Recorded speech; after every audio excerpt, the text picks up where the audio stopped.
పెద్దమ్మకు ఏది పనికిరాందో తెలియకుండా ఉంటుందా? ఆత్మగా తెలుస్తుందేమో గాని చంటి పిల్లగా ఏం తెలుస్తుంది?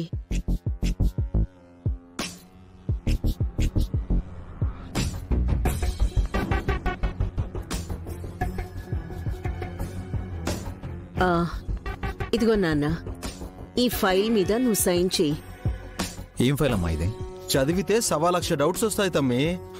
ఏం అడగకుండా సైన్ చేసేస్తే మంచిది. మంచో చెడో చూడాలి కదా. బాబుగారు, కాఫీ.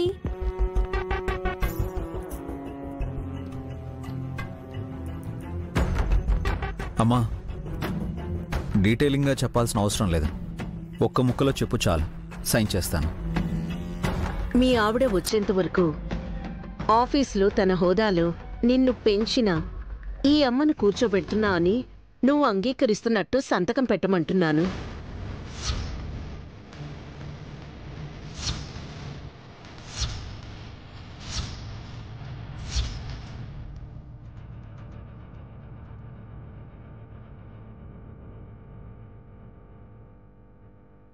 అంటే నైని ఆరోగ్యం సరిగ్గా లేదు కాబట్టి తన ఆఫీస్కొచ్చేంతవరకు ఆ పనులు నువ్వు చేస్తావా వదినా?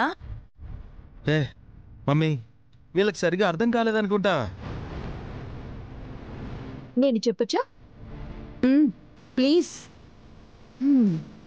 ఇక్కడ ఉండి సర్వీస్ చేసేది నా తోడబుట్టిన అక్క కాదని, దేవీపురంలో యాక్సిడెంట్ అయిన మా నైనక్క ఆస్పత్రిలో అడ్మిట్ అయ్యాక ఏమైందో తెలీదని, అందుకే అసలు సిసలైన మీ శ్రీమతి గారు ఇంటికొచ్చేంత వరకు అధికారికంగా అత్తయ్య గారు ఆఫీస్కొస్తారని అర్థం.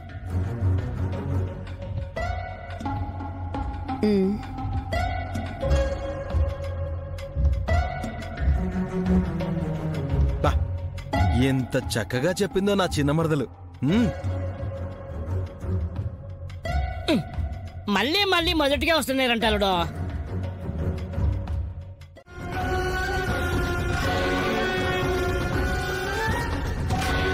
నువ్వు చూడ్డం ఇదే కొత్త అన్నట్టు అలా మాట్లాడకమ్మా. తను కొత్త కాబట్టి అలాగే మాట్లాడుతుంది. అలా మాట్లాడితే ఇంకెవరు నమ్ముతారు? ఆపండి. ఎందుకీ న్యూసెన్స్? నైని ఇప్పట్లో ఆఫీస్కొచ్చేలా లేదు కాబట్టి అమ్మ కోరినట్టే నేను మేనేజింగ్ డైరెక్టర్ పదవిలో కూర్చోబెడతాను. సరేనా? Very good. బ్రో వద్దు, వీళ్ళు ఆఫీస్కి వస్తే అందరినీ డిస్టర్బ్ చేస్తారు. హలో, మేమేమక్కడ రికార్డింగ్ డాన్సులు పెట్టాం. తమ్మి, నువ్వు సంతకం పెట్టు. బ్రో నా మాట విను, సైన్ చేయదు. విక్రాంత్, బ్రో నా మాట విని సైన్ చేయకండి. వాళ్ళేదో అడుగుతుంటే నువ్వు సైన్ చేయడం ఏంటి బ్రో? విశాల్ ఇష్టంతో సైన్ చేస్తున్నప్పుడు నువ్వు అడ్డుపడుకు విక్రాంత్. వెయిట్ వెయిట్ బ్రో, నువ్వు ఆగరా.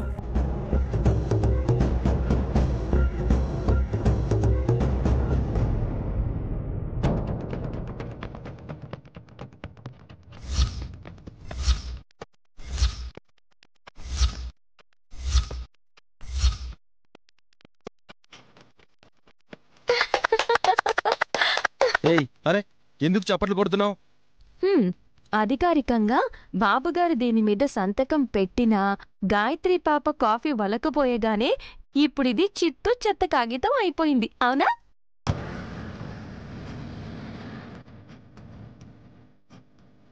ఏంటి అవునా? ఈ పిల్ల చేసిన పనికి 2 తగిలించక నిన్ను.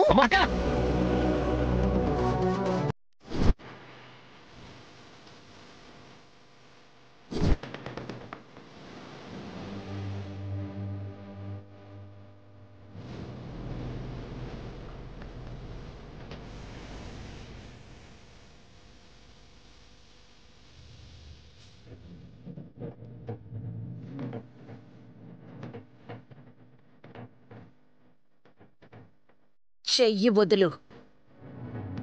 అమ్మ అని బాబుగారు మిమ్మల్ని పిలవలేదు. కన్న తండ్రిగా తన కన్న తల్లిని పిలిచారు. ఆ ఫోటోలో ఉన్న గాయత్రీదేవి గారే మళ్లీ తన కూతురుగా పుట్టారని అందరూ నమ్మినట్టుగానే నేను కూడా నమ్మినందుకే మీకో మాట స్పష్టంగా చెప్పదలుచుకున్నాను. విక్రాంత్ బాబు గారిని సంతకం పెట్టద్దు అన్నా సరే మీ పోరు పడలేక సంతకం పెడుతున్నారని గాయత్రి పాప కాగితం మీద కాఫీ పడేలా చేసింది. నీ ఆత్మకి శాంతి కలిగిద్దామని. బతికున్నప్పుడు మనశ్శాంతితో ఉంటే చాలు. ఇప్పుడు నీకు వచ్చిన సమస్య ఏంటో చెప్పు. పేపర్ మీద కాఫీ పడింది.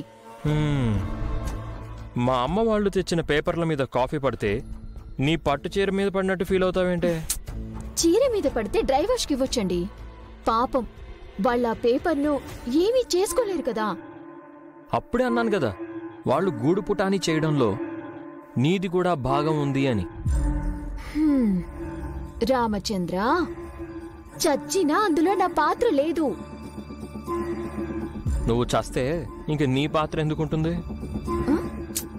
ముందు నా మాట వినండి. మా అక్క, అదే కొత్తక్క, మీ అమ్మ చెయ్యి అంత గట్టిగా పట్టేసుకుని అలా ఎలా వార్నింగ్ ఇచ్చిందంటారు?